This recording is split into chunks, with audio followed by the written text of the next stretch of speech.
À l'apôtre fidèle de nous recommander à la grâce de Dieu. Merci, éternel Dieu, nous te disons merci encore une fois pour ce moment que tu permets, Seigneur. Quand tu nous réunis, Seigneur, c'est pour nous enseigner, c'est pour nous inculquer la sagesse, c'est pour nous donner la vie et la vie en abondance. En ce matin, dispose chacun de nous, Seigneur. Rends nos cœurs fertiles, Seigneur. Ouvre notre entendement, Seigneur. Connecte-nous, Père éternel, mon Dieu, à ta puissance, Seigneur, aux cieux, Seigneur. Et que, Père, les études des cieux s'ouvrent sur nos vies, Seigneur. Et que notre entendant ta parole, Seigneur, notre âme soit arrosée, Seigneur. Et que notre âme soit, Père éternel, mon Dieu, bénie, Seigneur. Merci pour cette parole qui va nous faire du bien, Seigneur. Merci, Père éternel, mon Dieu, pour le canal puissant que tu utilises, Seigneur, pour communiquer ta parole, Seigneur. Donne gloire à ton nom, au nom de Jésus-Christ. Amen. Amen. Nous allons lire en Ézéchiel notre texte de base du dimanche passé. Nous n'avons pas fini le message du dimanche passé, donc nous allons continuer et progresser dans ce message-là par la grâce de Dieu.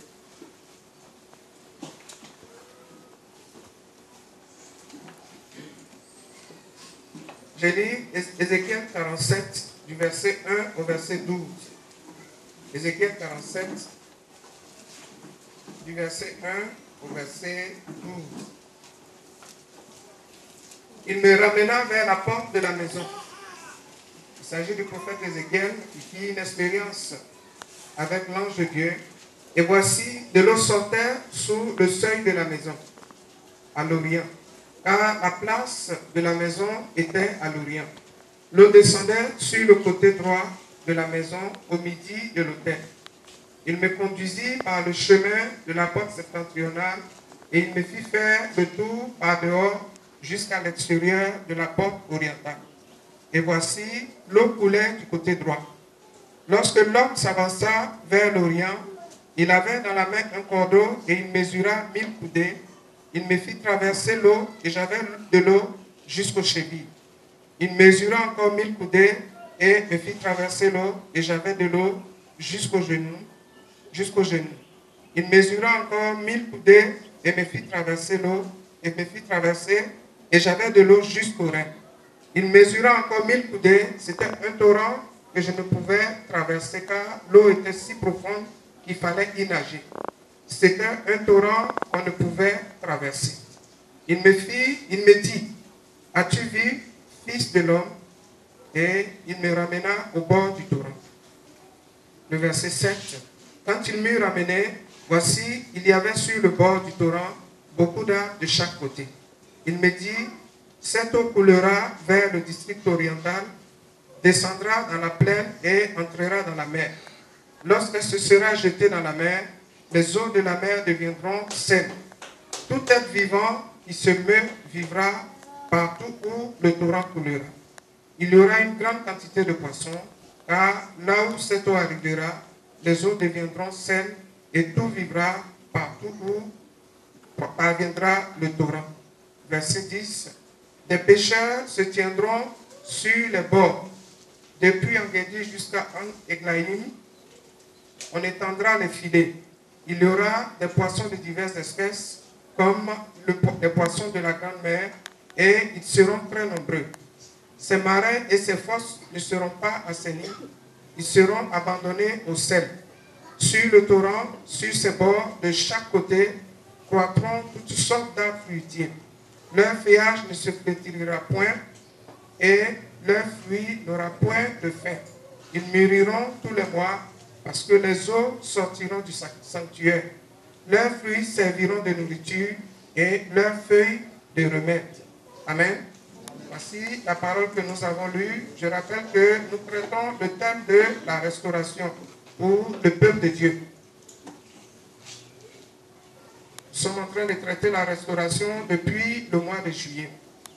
Et je vais rappeler ce que nous avons vu dimanche passé par la grâce de Dieu. J'ai dit que l'eau est un élément de la restauration. L'eau est symbole de bénédiction, de restauration. L'eau tire sa source selon notre texte du temple, du sanctuaire. C'est dans le temple, dans l'église bien-aimée, que tu peux avoir la restauration la bénédiction, comme je l'ai expliqué la dernière fois. Ce n'est pas en dehors de l'église, mais c'est dans l'église. Dans ce texte, il y a plusieurs aspects que nous sommes en train de développer par rapport à la restauration.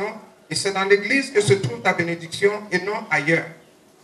Je te rappelle que le temple est le lieu d'adoration, le lieu de restauration, le lieu de où il y a les bénédictions.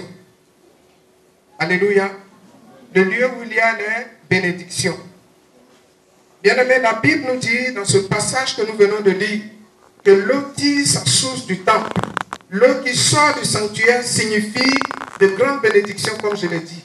Tout comme la sécheresse signifie la malédiction, l'eau signifie la bénédiction. C'est une image de grande bénédiction que Dieu donne au moment de la restauration. Alléluia. Au moment de la restauration, bien-aimé. L'eau sort du temple. C'est pour montrer la place, l'importance de la place qu'occupe l'Église dans cette histoire de bénédiction, dans cette histoire de restauration, dans ce processus de bénédiction et de restauration.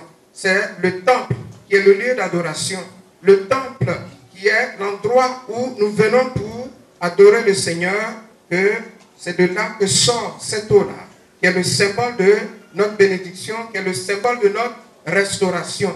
Le temple doit pour cela être bien entretenu. Et je dis au passage, je n'ai pas relevé ce fait-là, mais je dis au passage, vous qui venez à l'église et puis qui mangez bonbons et biscuits pour jeter dans l'église, il faut arrêter ça. Amen. Voilà, vous mangez les chiffons, les Kleenex, tout ça, c'est dans l'église, vous jetez, ça ne se fait pas. Il faut honorer la présence de Dieu. Il faut honorer le lieu où Dieu est adoré en esprit et en vérité. Amen. Le temple n'est pas un endroit où on mange pour jeter les choses n'importe comment, ou bien on se plonge un peu et puis on jette. Il y a un sac, on met dedans, quand on sort, on met dans la poubelle. On va vous prévoir les poubelles ici pour éviter ce genre de choses. Le temple de Dieu doit être entretenu. Parce que c'est là où Dieu a résolu de manifester non seulement sa présence, mais la bénédiction envers son peuple. Et c'est pour ça, puisque le temple est notre lieu de bénédiction, c'est pourquoi nous devons nous attaquer aux prophètes de Baal. Parce que c'est là où ils viennent également. Je dis que c'est leur endroit, leur lieu de prédilection, de combat. C'est l'endroit où ils viennent pour exercer aussi leur ministère. Et nous devons les en empêcher, nous devons les chasser parce qu'ils n'ont pas leur place là. Ils savent que c'est là que nous avons notre bénédiction. C'est pour ça que ces prophètes de Baal, qui ne sont rien d'autre que les personnes qui viennent pour détourner les enfants de Dieu de la voie de Dieu, pour détourner les enfants de Dieu de la voie du salut, de leur foi en Christ. Ce sont là les prophètes de Baal. Ils viennent pour détourner le cœur des enfants de Dieu. Et c'est dans les églises qu'ils aiment beaucoup travailler. Et en tant qu'enfant de Dieu, comprends ce matin que ta bénédiction se trouve dans l'église. Donc ne permets à aucun prophète de Baal de venir te distraire, te séduire au point de te détourner de ton lieu de bénédiction. Parce qu'ils savent que ta bénédiction sort du temple. Satan aussi sait, leur maître sait que ton bien-être, ta bénédiction sort et sortira du temple. Ta restauration sort et sortira du temple. Satan le sait également. Alléluia. Je dis que le temple est le lieu où nous célébrons le Seigneur. Le temple est le lieu où nous venons pour adorer le Seigneur, pour offrir des sacrifices de louange et d'adoration au Seigneur. Le temple n'est pas un endroit où on vient, quand on dit adorons Dieu, tu ne veux pas adorer. Le temple n'est pas un lieu, quand tu viens, on loue le Seigneur, tu es assis. Alléluia. Il s'agit de ton sauveur. Quand on dit on loue Dieu, il faut louer. Si tu n'es pas malade, tu n'es pas enceinte, tu n'es pas à terme de grossesse, bien aimé, quand tu viens dans la présence de Dieu, il faut louer Dieu. Il faut danser le Seigneur. Parce qu'il a payé un grand prix pour toi. Hormis tes besoins terrestres, bien aimé, il est celui-là qui a acquis le salut pour toi. Il est celui-là qui t'a donné le passeport pour l'éternité. Parce qu'on vient sur la terre, on fait tout ce qu'on a envie de faire. On vit le temps qu'on peut vivre sur la terre, selon le plan que Dieu nous a assigné. Mais quand on meurt, on ne retourne nulle part ailleurs que vers notre Créateur. Amen. Nous ne retournons nulle part ailleurs que vers notre Créateur. Ça, c'est dans nos coutumes. On nous fait croire qu'après la mort, il y a une autre vie. L'autre vie, là, c'est auprès du Créateur. La Bible dit, après la mort vient le jugement. Le jugement ne se passe nulle part ailleurs que dans le royaume céleste. Alléluia. Donc, il faut savoir partir. Pendant que tu es ici, Jésus t'a sauvé. Il t'a délivré de la puissance des ténèbres. Il t'a sorti du royaume des ténèbres. Il t'a sorti de l'esclavage du péché pour te conduire dans son royaume de lumière, où il a prévu des bénédictions pour toi, où il a prévu un héritage pour toi en Christ Jésus. Bien-aimé, si tu viens dans la présence de Dieu, je ne parle pas des nouvelles personnes. Quand on est nouveau dans le Seigneur, bon, on comprend. Mais tu as déjà fait ta preuve dans la maison de Dieu. Ça fait des années même que tu es converti. Ça fait des mois, au moins 6 mois que tu es converti.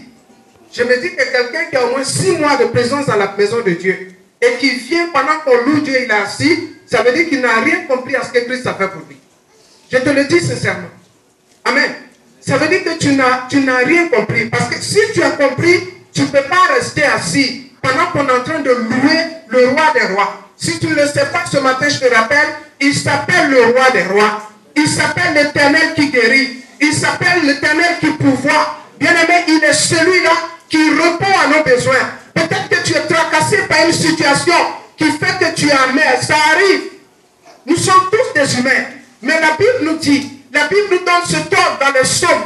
Lorsque nous venons dans ces parvis, venons avec joie, venons avec action de grâce, bien-aimé. Je n'ai pas vu quelqu'un s'approcher de Dieu véritablement, lui faire part de sa situation.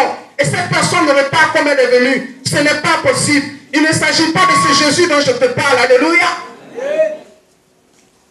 Est-ce que je parle à quelqu'un ce matin? Par conséquent, tu ne peux pas venir dans la maison de Dieu. On dit louons le Seigneur, puis tu es assis. Tu es de marbre. Il n'y a même pas un petit sourire sur ton visage. Bien-aimé, je ne sais pas qui tu es, mais je te parle selon la vérité. Je te parle par rapport à ce que le Seigneur m'a donné de comprendre. Jésus de Nazareth m'a donné de comprendre que venir dans sa présence, ne pas participer à son adoration, ne pas participer à sa louange, c'est un péché, bien-aimé, je te dis la vérité. Je te dis la vérité, je m'appelle Pasteur Gomi. Si quelqu'un te demande, dis-lui, je dis, moi, Pasteur Gomi, de la part du Seigneur, c'est un péché. Christ nous a affranchis pour la liberté. Et si tu sais que tu es réellement libre, tu ne peux pas venir et puis être indifférent à ce qui se passe dans la présence de Dieu. Tu ne peux pas venir être indifférent pour tout ce qui se passe dans le temple du Dieu vivant. Dieu n'est pas une idole morte, bien-aimé. Il a des yeux, il voit au-delà de ce que nous pouvons voir, bien-aimé. La Bible dit qu'il est omniscient, bien-aimé. Alléluia. Il sait toutes choses. En cela, il est omniscient. Il est partout. Il est omniprésent, bien-aimé. Il est omnipotent. Il est capable. Ta situation ne surpasse pas Dieu. À moins que tu aies une vision minime de ce Dieu. La Bible dit qu'il est si grand que les cieux des cieux ne peuvent le contenir. Alléluia. Est-ce que ton problème est plus grand que Dieu? Pour que tu viennes dans la présence de Dieu et que tu refuses de danser. Je te dis ce matin qu'il y a un secret à ton amertume. Il y a un secret à ta situation. Tant que tes membres, ton corps te permet de danser pour la gloire de Dieu, je te donne un conseil de le faire. Parce que pendant que tu vas louer Dieu, Dieu va prendre soin de ta situation. Paul et Silas étaient en prison, bien-aimé. Ils étaient liés en prison. Qui est content quand il est en prison? Mais la Bible dit qu'ils ont loué Dieu, bien-aimé. Ils ont loué le Seigneur, bien-aimé. Qui est content? Paul a passé une bonne partie de sa vie en prison. Mais c'est dans la prison, il écrit l'épître aux Philippiens. Il dit, réjouissez-vous toujours dans le Seigneur. Quelqu'un qui est en prison, qui te dit, toi, il faut te réjouir, bien-aimé, comprends quelque chose.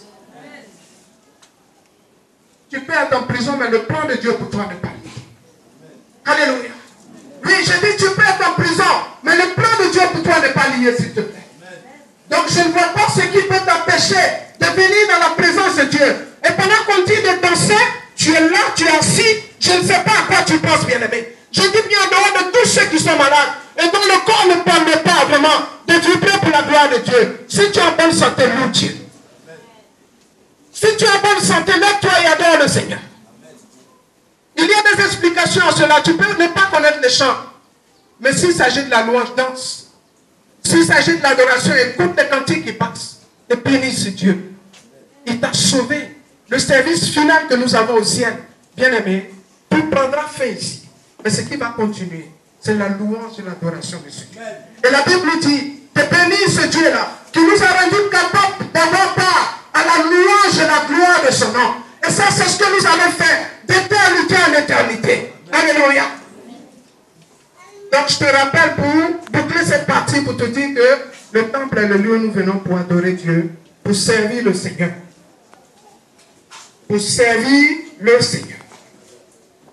Je suis en train d'expliquer pour le moment l'eau qui sort du temple, le lieu de notre adoration. Alléluia. C'est là où les gens se réunissent pour prier le Seigneur. Bien-aimé, je dis qu'il y a une différence entre prier seul et prier ensemble.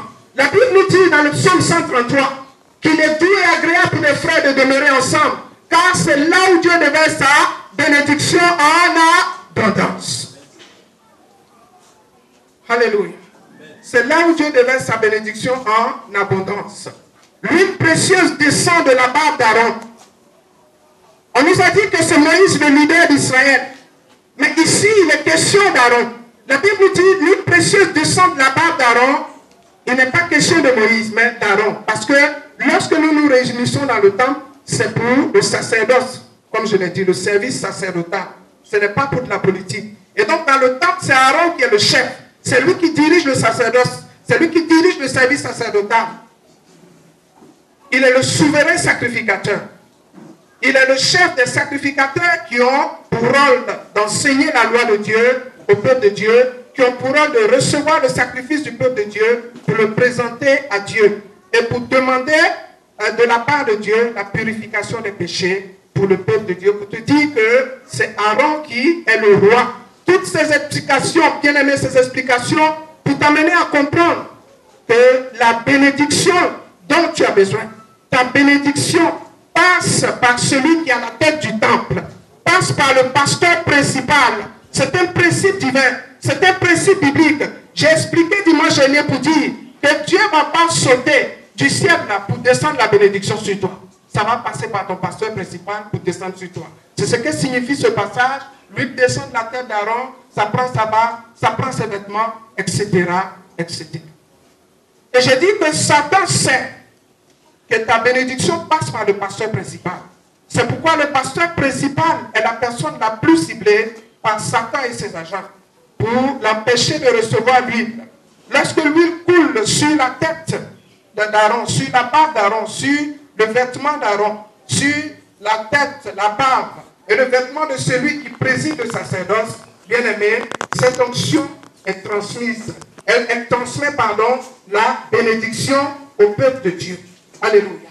Si vous voulez entrer dans votre restauration, dans votre bénédiction, bien aimé, il faut résister à toute personne qui veut faire du mal à ton pasteur principal, qui veut faire du mal à ton sacrificateur. Alléluia. La bénédiction passe par Aaron. Et je dis que l'église primitive, dans le livre des Actes, Acte 12, 5 à 12, ils ont compris, lorsque Pierre a été arrêté, Pierre était leur Aaron, ils ont compris que s'ils ne priaient pas, et que Pierre était mis à exécution pour la mort, alors il n'y avait pas un canal de transmission de leur bénédiction, ça n'allait pas les arranger. Donc ils se sont mis à prier. La Bible dit, frappez le berger et je disperserai les brebis. Bien aimé, une fois que le pasteur est frappé et atteint, l'église est dispersée. C'est pourquoi il y a des églises qui mettent en place une équipe d'intercesseurs pour intercéder pour le pasteur principal. Des gens qui ont pour fonction d'intercéder uniquement pour le pasteur. Des personnes que Dieu peut réveiller à tout moment pour prier pour le pasteur. Alléluia. Parce que si le pasteur est protégé, alors ils vont recevoir la bénédiction, l'onction qui vient du ciel. L'église aussi sera ainsi bénie. Si le pasteur est attaqué, bien aimé, il va avoir un blocage. La bénédiction passant par Aaron signifie que les fleuves de bénédiction qui descendent de Dieu, bien aimé, comme je l'ai dit, je le répète encore, ne peut pas toucher le peuple de Dieu si ce n'est pas passé par Aaron. Comprends cela et attache-toi à ton église. Attache-toi à Dieu et attache-toi à ton église. La Bible nous dit que l'eau sort du temple en passant par le sanctuaire, qui est le lieu de fonction de Aaron, qui est le lieu de fonction de tout pasteur. L'église est ton lieu de bénédiction, l'église est ton lieu de restauration. Et le pasteur principal est le canal de bénédiction pour toi. J'ai également dit que la bénédiction, c'est-à-dire l'eau qui vient du temple, la bénédiction, elle est progressive. Elle est progressive. Selon le test de base que nous avons ici, il a fallu 4000 coudées, c'est-à-dire environ 2 km, pour trouver que cette eau était devenue un torrent profond. C'est-à-dire, c'est quand ça atteint 2 km de niveau que le prophète Ézéchiel était tellement submergé qu'il ne pouvait pas nager. L'ange l'a ramené. Bien aimé, les grandes bénédictions qui sortent du temple s'obtiennent au fur et à mesure que l'on progresse le long des eaux, au bord de l'eau. Il faut apprendre à cheminer le long de la bénédiction, à entretenir cette bénédiction. Il faut apprendre à cheminer le long et au bord. Il ne faut pas t'éloigner de ton lieu de bénédiction qui est ton église. Je dis qu'il y a plusieurs personnes qui viennent à l'église. L'eau ne fait que les tenir aux chevilles, mais à peine ils sortent de l'église, ils s'en vont. Quand ils ont fini d'épuiser la bénédiction, ils reviennent encore pour voir s'ils peuvent avoir quelque chose. Alors qu'aux chevilles, tu n'as encore rien expérimenté, bien-aimé. Tu n'as encore rien expérimenté, bien-aimé. Il vaut mieux vivre l'expérience du prophète Ézéchiel qui était complètement submergé. Si tu t'es éloigné du bord de l'eau, bien-aimé, il faut que tu reviennes. Il faut que tu reviennes parce que si tu t'éloignes du bord de l'eau, ce n'est pas évident que tu reçoives la bénédiction qui t'arrive jusqu'aux genoux, aux reins, même pour te submerger complètement. Alléluia. Il y a une catégorie aussi de personnes, comme j'ai dit, ils viennent, eux-mêmes les a pas pris même quelque part, même ils disparaissent déjà. Il ne le faut pas. Il faut que tu comprennes que ta bénédiction est dans l'église. Ta bénédiction est dans le pâturage où Dieu t'a amené. Bien-aimé, ce matin, je voudrais te rappeler que la bénédiction est en fonction de la profondeur de l'eau. Elle commence aux chevilles. Mais si tu continues progressivement à être au bord de l'eau, le long de l'eau, la bénédiction va t'arriver aux genoux, puis aux hanches, et un peu plus loin, tu seras dans le torrent de bénédiction. Tu seras dans le torrent de bénédiction. Si nous parlons de restauration avec l'eau qui sort du temple, peut-être que le sujet que tu demandes, comme je l'ai dit, pour ta restauration, n'est qu'au niveau des chevilles, bien-aimés. Je voudrais ce matin te rappeler encore que si tu veux continuer à jouir de grandes bénédictions, il faut persévérer, mais en restant le long du chemin. Le long du chemin, le long de l'eau, bien-aimé, ne signifie rien d'autre qu'être en communion avec ton lieu de bénédiction, avec le lieu où sort l'eau de bénédiction pour toi, à savoir l'église dans laquelle Dieu t'a amené, Bethesda, la gloire de Dieu. Et en y demeurant, comme ce fut le cas d'Ézéchiel, l'ange de Dieu bien-aimé te conduira vers ta bénédiction. Ce matin, je voudrais que nous voyions clairement ces 4 étapes et quelle est leur implication de manière spirituelle. Qu'est-ce qu'on peut sortir de ces 4 étapes? L'eau arrive aux genoux. Nous avons vu aux chevilles, l'eau arrive aux genoux. Plus la bénédiction arrive, plus forte elle devient. Et personne ne peut la contrôler. C'est ce que nous avons vu lorsqu'elle est devenue un torrent. Mais maintenant, l'eau arrive aux genoux. Lorsque Dieu commence à nous bénir, et si nous restons tout le long de la bénédiction, dans les choses qui nous ont conduit à cette bénédiction, à savoir les enseignements qui nous ont été communiqués pour que nous parvenions à cette bénédiction, si nous demeurons dans ces choses sans nous éloigner, notre bénédiction ne finira pas de grandir. Car Dieu, bien-aimé, est le Dieu de la multiplication. Amen. Notre Dieu est le Dieu de la multiplication. Dieu n'accorde pas une bénédiction stationnaire. Dieu n'accorde pas une bénédiction stagnante.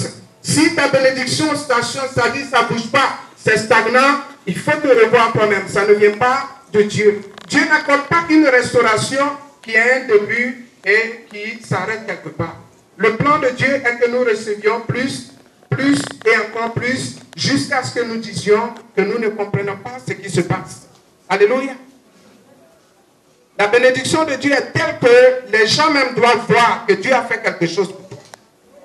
L'eau arrive aux chevilles, l'eau arrive aux genoux, l'eau arrive aux reins, l'eau devient comme un profond torrent. L'eau arrive aux chevilles. Je veux te rappeler brièvement que cette première bénédiction nous encourage et nous conduit dans la maison de Dieu. Cette signification, je voudrais que tu la retiennes pour l'eau qui arrive aux chevilles. Parce que l'eau nous atteint aux chevilles. Alors, qu'est-ce que ça veut dire? Bien-aimé, ça veut dire que nos pieds sont consacrés au Seigneur. Et nous allons dans la maison du Seigneur. Plus que cela, nous sommes zélés. Lorsque l'eau nous arrive aux chevilles, c'est la signification que je peux te donner pour cela, bien-aimé. Donc, au niveau de la cheville, nous allons dans la maison du Seigneur. Nos pieds sont consacrés au Seigneur. Nous avons du zèle pour le Seigneur. Bien-aimé, je veux ce matin te dire qu'il vaut mieux avoir les chevilles mouillées, les pieds et les chevilles mouillées, que d'être dans le sec. Car le sec est le signe du désert. Les chevilles, bien-aimés, ça veut dire que nous fréquentons l'église et nous sommes zélés pour parler de ces personnes qui l'ont à ce niveau-là, bien-aimés. Ils sont reconnaissants à Dieu et ils ont de la joie lorsqu'on leur dit « Allons à la maison de l'Éternel ». Bien-aimés, au niveau des chevilles, le constat qu'il y a à faire, c'est que quand l'eau est au niveau des chevilles, tout le corps n'est pas encore atteint. Et ce type de personnes qui ont de l'eau jusqu'à la cheville, bien-aimés, ce sont de braves chrétiens qui arrivent dans la maison de Dieu, qui sont zélés comme on le dit, mais malheureusement, ils sont caractérisés par une incapacité de prier au-delà même de 5 minutes. Alléluia. Ils ont du zèle. Ils viennent à la maison du Seigneur, mais ils n'ont pas de vie de prière. Quand l'eau est à la cheville, tu me suis bien aimé. Dimanche passé, je te parlais, mais je n'ai pas donné les caractéristiques. Ce dimanche, on va donner les caractéristiques selon les différents niveaux. Ils sont zélés, ils sont reconnaissants pour ce que Dieu a fait pour eux, mais ils n'arrivent pas à prier, pas plus de 5 minutes.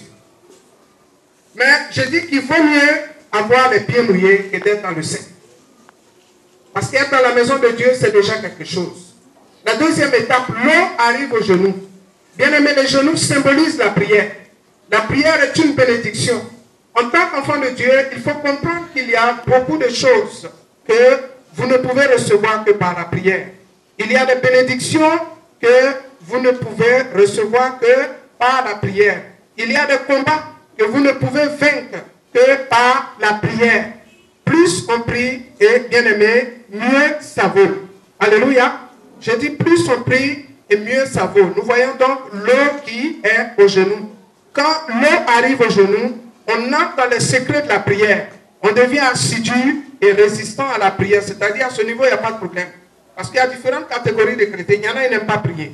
Or, quand l'eau arrive au genou, ça veut dire qu'il y a un progrès qui a été fait. On devient assidu à la prière. On devient aussi résistant à toute forme de désertion par rapport à la prière. C'est-à-dire quelqu'un qui a l'eau au genou, si on lui dit viens à prier, il ne va pas résister, il va venir prier. Lorsqu'on se met à genoux, on n'a pas envie de se lever. Lorsqu'on a l'eau au genou, on aime la présence de Dieu déjà. Alléluia. Je dis quand on a l'eau au genou, on aime la présence de Dieu. Lorsqu'on se met à genoux, on trouve qu'il n'y a pas meilleur endroit où se trouver que devant la présence de Dieu, que dans la présence de Dieu, que devant le Seigneur. Bien aimé, c'est un bon signe déjà, que d'avoir l'eau au genou. Mais à ce niveau également, nous constatons que l'eau est au genou, le corps n'est pas encore touché. Le cœur est en dehors de l'eau quand on a l'eau au genou. Et c'est pour ça que vous allez voir ce type de personnes qui ont l'eau au genou.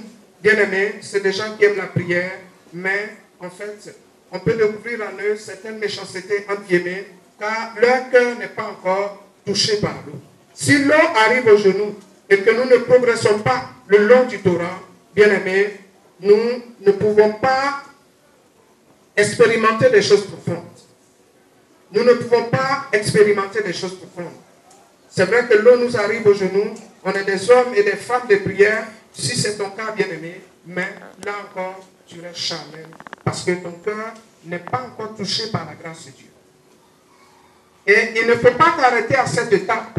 Il faut que tu ailles plus loin, bien aimé.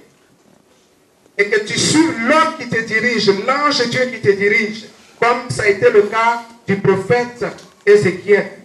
L'eau arrive aux reins. Bien aimé, laisse-moi te dire ce matin que les reins représentent le niveau des organes de reproduction. Alléluia. Est-ce que je parle à quelqu'un? Je suis en train de prêcher. Mais je ne sens pas le peuple de Dieu en train de me suivre. Je suis en train d'enseigner quelque chose. C'est un enseignement qui passe. Alléluia. Les reins représentent le niveau des organes de reproduction. Si les organes sont malades, bien aimé, à ce niveau-là, tu reçois la guérison de la part de Dieu. Quand l'eau arrive à ce niveau, tu es guéri au nom de Jésus, quel que soit le rapport médical. C'est à ce niveau qu'on reçoit la maîtrise de la sensualité. Amen. Parce que quand on vient à l'église, on te dit, bon, maintenant, tu es dans le Seigneur, tu sais, tu ne dois plus aller avec les jeunes filles, tu ne dois plus aller avec les jeunes gens. Ça pose beaucoup de problèmes. Mais laisse-moi te dire une chose, c'est la vérité. On ne vient pas dans le Seigneur pour continuer à vivre sa vie sentimentale en désordre. Il y a des principes auxquels il faut obéir. Amen. Et lorsque tu as l'eau au rein, à ce niveau-là, il y a une maîtrise de la sensualité, comme je l'ai dit. Il y a une maîtrise de la sensualité. On devient un chrétien qui contrôle son corps sensuel. En plus du zèle, en plus de la joie que tu as d'aller dans la maison du Seigneur, à ce niveau-là, tu as de la joie pour évangéliser, pour gagner des âmes. Alléluia. On devient aussi fertile à ce niveau quand on a de l'eau. On devient fertile physiquement, c'est-à-dire, tu es marié bien sûr, et puis tu as des enfants physiques. Parce que quand je dis on devient fertile physiquement, ça ne veut pas dire que tu vas sortir n'importe comment avec les gens, sexuellement parlant, pour faire des enfants au hasard.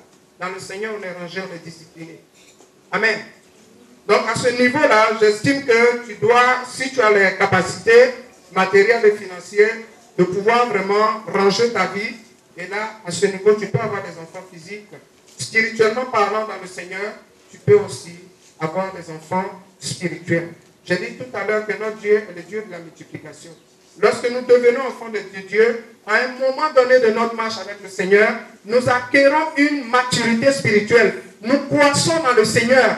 Et lorsque nous croissons, ce n'est pas pour rester spirituel. Nous portons du fruit spirituel et nous portons aussi du fruit par rapport à notre caractère. Notre caractère change, mais spirituellement parlant, nous devons être capables d'amener des personnes, gagner des personnes pour la gloire de Dieu. Nous devons pouvoir gagner des enfants spirituels pour la gloire de Dieu. Parce que quand tu vas arriver, le Seigneur va te demander, est-ce que tu as gagné des âmes pour moi?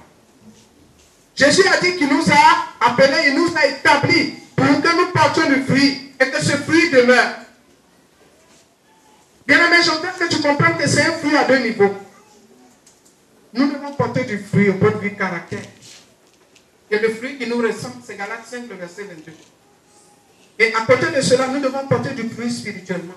C'est-à-dire, nous devons gagner des âmes au Seigneur. Nous devons gagner des âmes au Seigneur. Et je pense que nous allons en arriver là tout à l'heure. Nous allons en arriver là tout à l'heure. Bien-aimés, si nous connaissons, bien-aimés, le phénomène des prophètes de Baal à ce niveau, c'est parce que il y a beaucoup de personnes qui ont encore l'eau aux chevilles. Parce que quelqu'un qui a l'eau aux chevilles, s'il a affaire aux personnes qui détournent les gens de la foi chrétienne, facilement il va les suivre. Mais quelqu'un qui a de l'eau au rein, on ne peut pas le détourner facilement comme ça. Alléluia.